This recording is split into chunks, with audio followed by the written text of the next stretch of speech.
Hai, namaku Marcelino Octavianus. Pada episode 15 kemarin, kita sudah membahas tentang Kaisar Cao Pi dan dinasti Wei.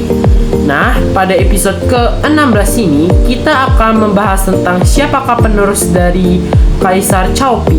Itu adalah putranya sendiri, yaitu Cao Rui, seorang pemimpin yang berhasil mempertahankan dan memperluas wilayah kekuasaan. Mau tahu bagaimana perjalanannya? Mari kita dengarkan sejarah dari penguasa dan penerus dinasti Wei dan penerus Cao Pi, yaitu Cao Rui.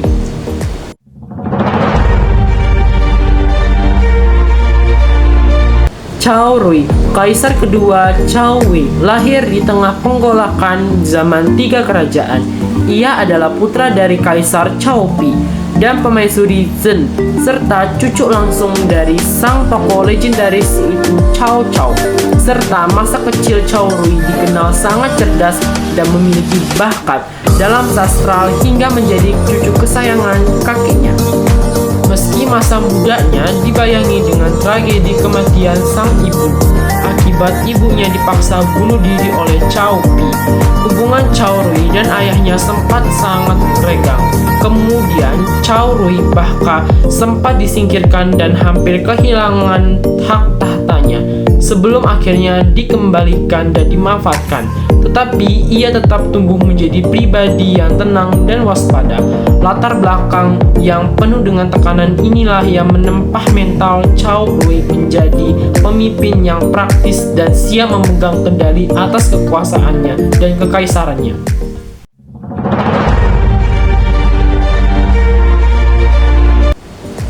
Pada tahun 226 Masehi, setelah ayahnya wafat, sang ayah Cao Rui resmi dilantik menjadi kaisar kedua Cao Wei di usia yang masih sangat muda. Meski sempat diragukan, ia langsung membuktikan bahwa strateginya melalui pencapaian militer yang gemilang. Pencapaian terbesarnya adalah keberhasilan mempertahankan kedaulatan negara dengan mematahkan berbagai gelombang invasi dari Zhou Genliang dan Shu Han dan Su Quan dari Dongwu. Di bawah kepemimpinannya, stabilitas wilayah barat dan selatan Wei berhasil terjaga, membuktikan bahwa ia bukan sekedar kaisar pewaris, melainkan seseorang panglima tertinggi yang sangat tangguh.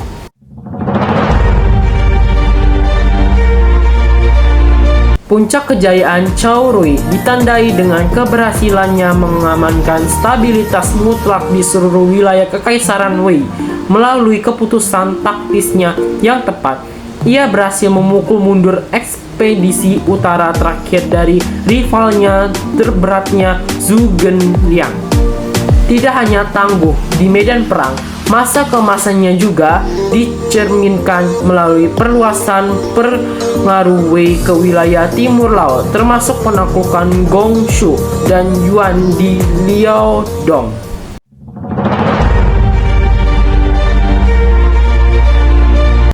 Masa pemerintahan Cao Rui dipenuhi oleh dentingan senjata dan kobaran perang di berbagai front. Sebagai panglima tertinggi, ia tidak tinggal diam di istana.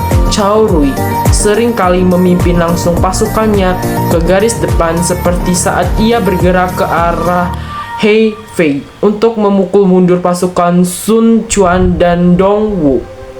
Kemampuan tangkisnya teruji lewat keputusannya yang tenang dalam menempatkan jenderal-jenderal tepat di posisi yang paling krusial.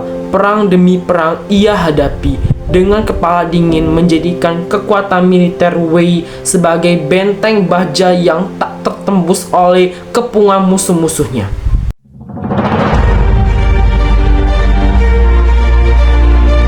Meskipun ia tangguh di medan perang, Cao Rui harus tunduk pada takdir. Akibat kelelahan yang ekstrim dan tekanan politik yang merusak kesehatannya, sang kaisar akhirnya jatuh sakit dan wafat di usia yang sangat muda. Pada tahun 239 Masehi, tahta Wei kemudian diteruskan oleh putra angkatnya yang masih balita, yaitu Cao Fang. Guys, kenapa Cao Rui harus memilih putra angkatnya? Jawabannya adalah karena semua anak kandung bayi laki-laki Cao Rui meninggal saat masih bayi. Karena panik dan tidak punya keturunan langsung, ia akhirnya mengadopsi Cao Fang secara rahasia. Menjelang ajal, Cao Rui menunjukkan Sima Ying dan Cao Shuang sebagai wali kaisar cilik tersebut. Sayangnya keputusan ini menjadi blunder terbesar dan persaingan kedua wali ini justru membuka jalur bagi klan Sima untuk mengkudeta dan merebut seluruh kekuasaan Wei.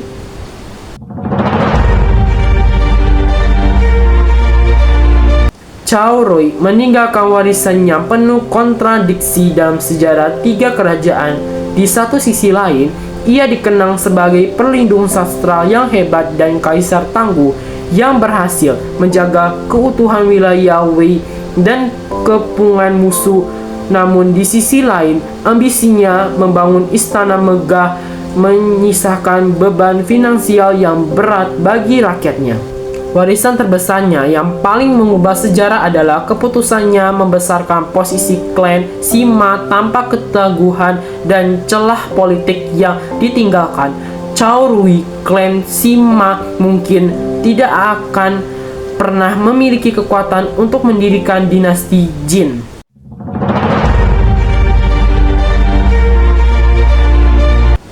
Guys, jadi kesimpulannya, Cao Rui adalah kaisar yang cerdas namun terjebak dalam takdir yang rumit. Keberhasilannya menjaga Wei membuktikan bahwa kehebatan meski akhir hayatnya meninggalkan celak kehancuran. Nah guys, apakah Kaisar Cao Rui termasuk kaisar yang sukses? Tuliskan pendapat kalian di bawah kolom komentar ini ya. Dan jangan lupa untuk klik tombol like, subscribe, dan nyalakan notifikasinya. Sampai jumpa lagi di episode ke-17, di mana kita akan membahas sang penerus tahta, yaitu Kaisar ketiga dinasti Wei, yaitu Kaisar Cao Fang.